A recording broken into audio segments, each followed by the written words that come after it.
Dear students, welcome to my English grammar class of grade 5th. Today I will explain you the paragraph writing. Come to the first paragraph.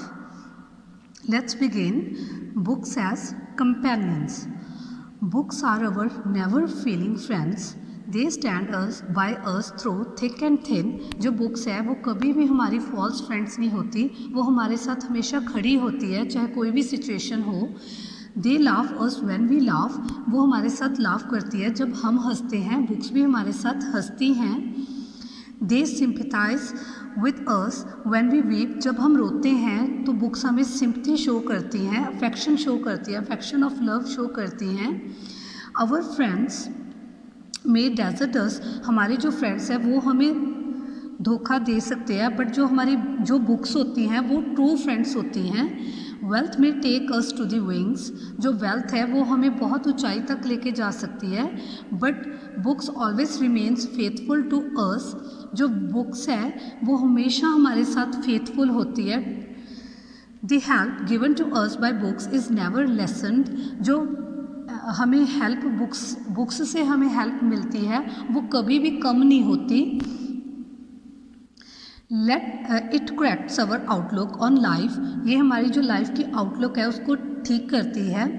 हमारी जो sense of unity है उसको हमें एक दूसरे से bound करके रखती है. हमारी जो फीलिंग्स है, थॉट्स हैं, जो हमारे अंदर लोनलीनेस फील होती है उसको ये दूर करती है.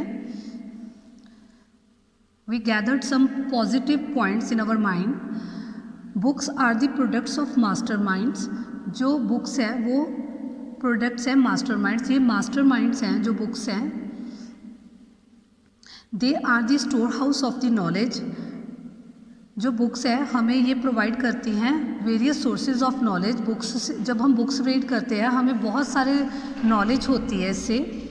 Books gives us courage in moments of despair and loneliness, जो बुक्स है वो हमें उन मोमेंट से बचाती है जब हम कभी भी लोनली फील करते हैं, हमें उससे वो प्रोटेक्ट करती है, हमें लोनली फील नहीं होने देती.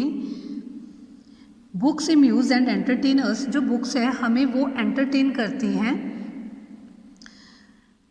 सो books are also the source of entertainment. They fill our noble thoughts, ये हमारे जो थॉट्स हैं उनको भी फिल करती हैं, हमारे माइंड में अच्छे अच्छे थॉट्स लेके आती हैं जो बुक्स होती हैं. जब हम गुड बुक्स को रीड करते हैं हमारे जो माइंड है उसमें सब पॉजिटिव थॉट्स आते हैं. हम जो नेगेटिव इन्फ्लुएंस होता है उससे हम अपने आप को डिस्ट्रैक्ट कर लेते हैं, डिवास्टेट कर लेते हैं. हमारे जो थॉट्स हैं वो ट्रांसफ़र पॉजिटिव की तरफ हो जाते हैं, अच्छे अच्छे आने लगते हैं माइंड में.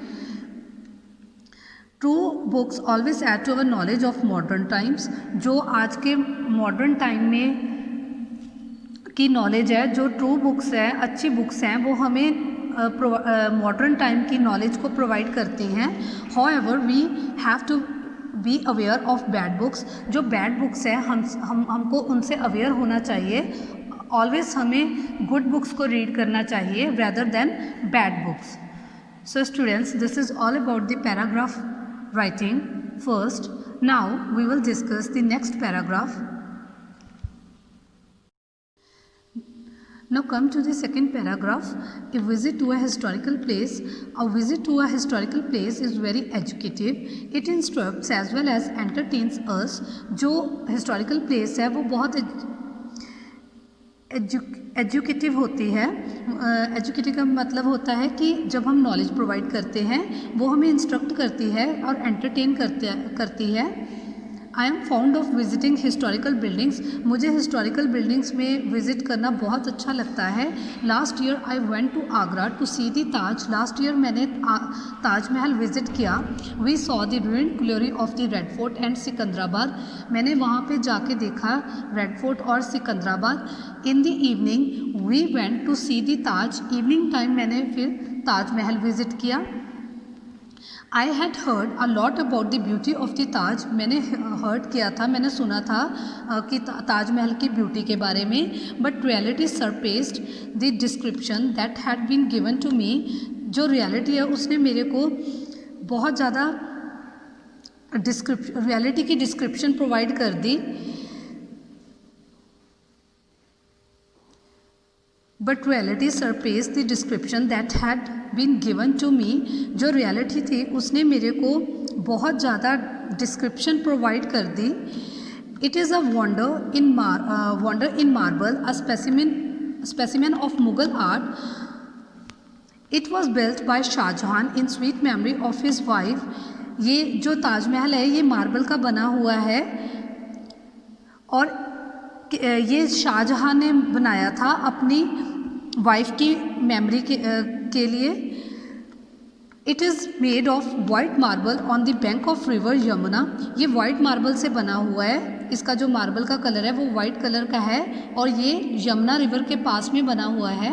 The garden in front of it has tall trees, colourful flowers and rose of fountains. जो इसका गार्डन है वो बहुत सारे ट्रीज से भरा हुआ है, बहुत सारे ट्रीज हैं वहाँ पे और कलरफुल फ्लावर्स हैं और वहाँ पे बहुत सारे फाउंटेन्स हैं। फाउंटेन्स मीन्स जो पानी के फुहारे होते हैं। I found greatly charmed bye its beauty. मुझे ये इसकी जो ब्यूटी है वो बहुत उससे खुशी मिलती है, मैं बहुत अट्रैक्ट हुआ इसकी ब्यूटी को देख के। The engraved words present a delightful view. जो इनग्रेव्ड वर्ड्स हैं, जो बर्ड्स हैं वहाँ पे वो बहुत, उनका जो व्यू है वो बहुत डिलाइटफुल है, वहाँ पे बहुत कलरफुल वर्ड्स भी हैं। Many precious stones and gems are seen set on the tomb. वहाँ पे बहुत सारे जो बहुत प्रीशियस जो स्टोन्स हैं, पत्थर हैं और जेम्स हैं वो सेट हुए हैं उसके टॉम के ऊपर। It is considered one of the 7 wonders of the world. इसको कंसिडर किया गया है कि ये 7 वंडर्स ऑफ द वर्ल्ड है। It attracts visitors from far and near. ये अट्रैक्ट करता है, इसकी जो ब्यूटी है ये फैच करती है जो भी विजिटर्स बाहर से आते हैं या फिर अपने कंट्री से भी वहाँ पे जाते हैं और उनको ये ताजमहल की जो ब्यूटी है वो बहुत अट्रैक्ट करती है। So students, this is all about the paragraph second. First we have read about the paragraph 1, books as companions. In the second paragraph we have read a visit to a historical place. I hope all of you have understood. Thank you. Have a nice day.